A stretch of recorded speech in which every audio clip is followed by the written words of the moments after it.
Welcome back to the show with today's guest, Chris Pritchett from Chris Pritchett Architect. Chris, just in the last couple of segments, we've been talking about managing the contract and dealing with the builder on site. I think overall we can classify that as calling it project management. Now, obviously, some clients will want to do this on their own, and which I strongly don't recommend because we're actually dealing with a contract here. But let's go back and let's discuss to the viewers at home, some of the simple things in project management that they can do to avoid, things they can do to avoid issues and things that they shouldn't do. So, Chris, take it away. I think one of the main things that I like clients to do is I do like them to select their own fixtures and fittings, and also help them with their colours. Some people have quite strong views on colours. And that's fine if they want to take the lead. If they want some advice from the architect, I'm happy to provide that. But I do like clients to pick their own fixtures and fittings within reason, because they can go a little bit silly sometimes. I've seen them down in the shop and they see the super duper fandangle one and they end up spending 3 times what the budget allows them. So sometimes they have to be quite careful and not get too excited. Now, basically, going back to last episode, which obviously you weren't privy to there, Chris, we talked about PC items, and that's what you're talking about is PC items here. Yep. So basically selecting them in a timely manner, like one of the pitfalls that I've come across is when clients select them, they think they can select them towards the end of the job. One, they usually select items that need to come from overseas, which take 6 to 12 weeks. And secondly, a lot of the fixtures need to be built in the walls before, plasterboard is put on, so at the plumber's rough-in stage. Yeah, so as you mentioned, selecting them in a timely manner is quite critical. I think it's important as well not to hold up the builder. Yep. So it is important to get those things on site relatively quickly. And once you've handed them over to the builder, they sort of become his responsibility. So if they become damaged at that point, he should pay for them. But please do try and purchase as many things as possible in advance. I take your point there. I'm just going to go back on it. You mentioned don't hold up the builder. We have to be clear to the viewers at home that when you do get a builder to do a renovation, you're actually entering into a bonding contract. And I know we discussed before the show, and we've discussed even, outside when we've been actually working together, Chris, that, we're always aware of the contract and the time. And just for the benefit of the viewers there, can you explain to them what issues in the contract are concerning with time and in overall project management? Well, essentially, if the client holds up the builder, be it with a variation, which takes longer, or if they're slow providing the fixtures and fittings, then the builder can claim for an extension of time.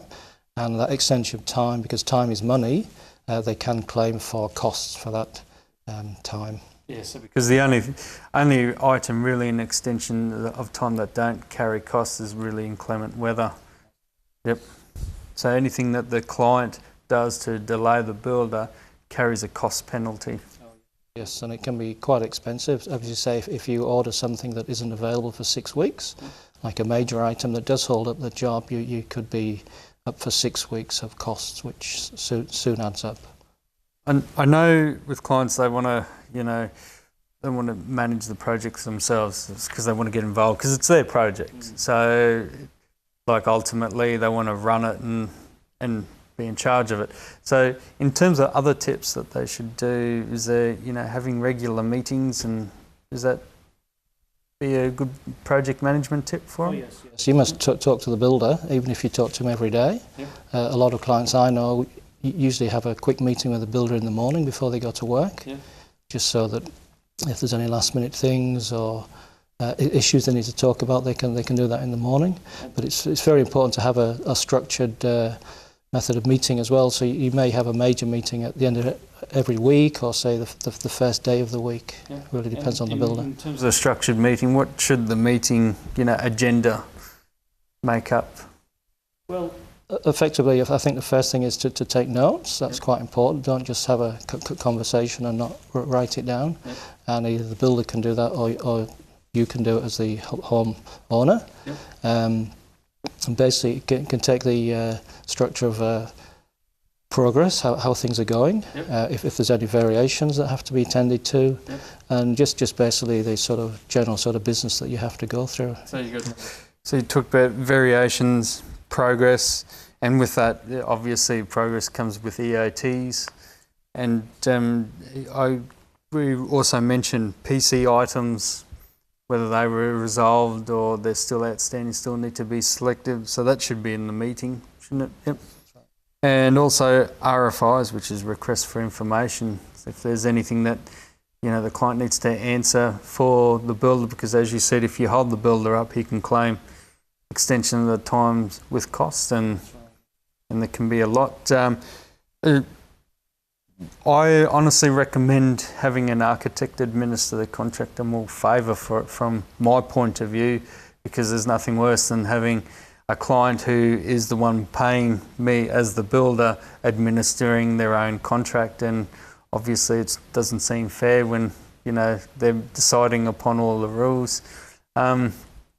I guess from your point of view too, you would recommend an architect administering the contract? Yes, I would actually. As you said before, a building contract is a legally binding contract, and you have to make sure that that contract is administered properly, otherwise you can get into quite a lot of trouble, and that trouble could result in costs, and it can be quite expensive to get into a legal process if things go wrong. Yeah, so for the small fee that they initially outlay for the architect to do the contract admin or administer the contract, probably pales in significance than to have a legal stoush towards the end of the job or after the job's completed. Is that correct?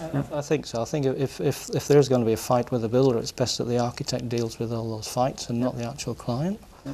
And because it's in the architect's interest to make sure that there isn't, a legal stoush, so administering the contract fairly is his number one priority. Yes. Well, that kind of wraps up for today's show. Thank you, Chris, for being on the show and talking about the building phase. Thank you for inviting me. No problem. Appreciate that. And until next time, next week's show, we're going to be doing something different. We're going to have a different guest. A homeowner has actually renovated her home recently, and in the meantime, you can follow us on Facebook, or you can email the show on renovationsforbeginners@gmail.com, which appears on the bottom of your screen. So until next time, dream it, plan it, build it.